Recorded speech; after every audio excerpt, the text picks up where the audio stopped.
Just divorced? Take a solo cruise, okay? Relief, victory, failure, confusion, uncertainty as to what the future holds are all intertwined after months, years, maybe even decades in a failed relationship. Book a solo cruise and book it to a destination either you've always wanted to go to or even just drive to the nearest port. Park your car, hop on the ship to help you detach for a few days or even a few weeks if you can afford it. And as that ship floats away, you may sense the separation from all the turmoil, and it may help get the healing process started. It did for me. And it still does every time I go on a cruise. Every time I go on a cruise. Or kind of help you get over maybe there's a little bit of anxiety about going on a solo cruise, and it was for me too. So before I get into that, let me just invite you to like and subscribe, and also comment if you've ever gone on a solo cruise. I'd love to hear what your experiences are. Another tip is on packing.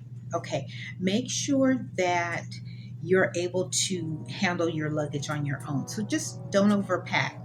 Try to do carry on only. On my last trip, I had a personal bag, carry on bag, and then I had a medium suitcase. So I had 3 pieces of luggage, but I could easily handle it. It was the roller ones, the hard sides. I've kind of taken time to get my luggage up to speed or updated to where it's good quality luggage, and I can handle it easily. So make sure you do that, because as a solo, you don't want to struggle. You don't want to have other people help you. Totally be able to handle everything on your own. So that's a good tip. And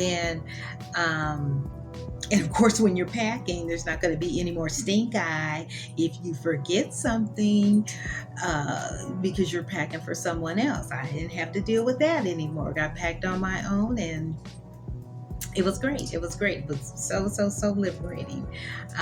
Also, while on the ship, okay, so I went to the Facebook community, asked a question, what are tips that you would give to a solo, person going solo on a trip? And these are the tips that I got, and they were really good. And most of these people cruise solo on the regular. They cruise on the regular. So the first tip: go to the solo meetups. Go to as many, if they have them on your ship. And usually, there's probably like maybe 1 or 2 or something. So go to the solo meetups. Also, talk to everyone and do everything. I was like, oh, okay, all right. I didn't do that, but that's intriguing. I'll try. And then also get to know the staff immediately. Your room steward, your waiters. Because they pretty much will look out for you.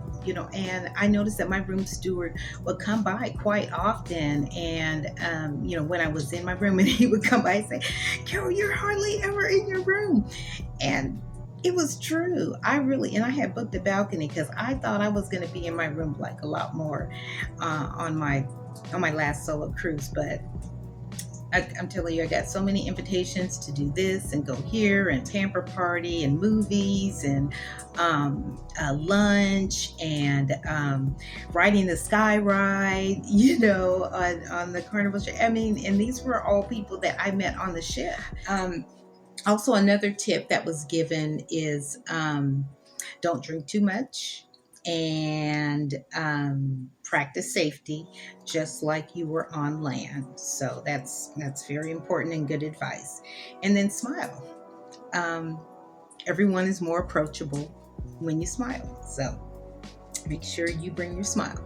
And then, and again, solo doesn't mean single. So, just be mindful of that. Okay, that's all I got to say. Be mindful of that. Solo doesn't mean single. And relax and enjoy. Relax and enjoy. Just keep that in your mind. Relax and enjoy. And then solo means that you get to be with people as much or as little as you want to be. So you are totally in control of your vacation. So you may go on your cruise alone, but you will not be lonely on your solo cruise if you follow these tips. So thank you for watching. I invite you to like and subscribe, and I'll see you in the next video. Cruise your best life.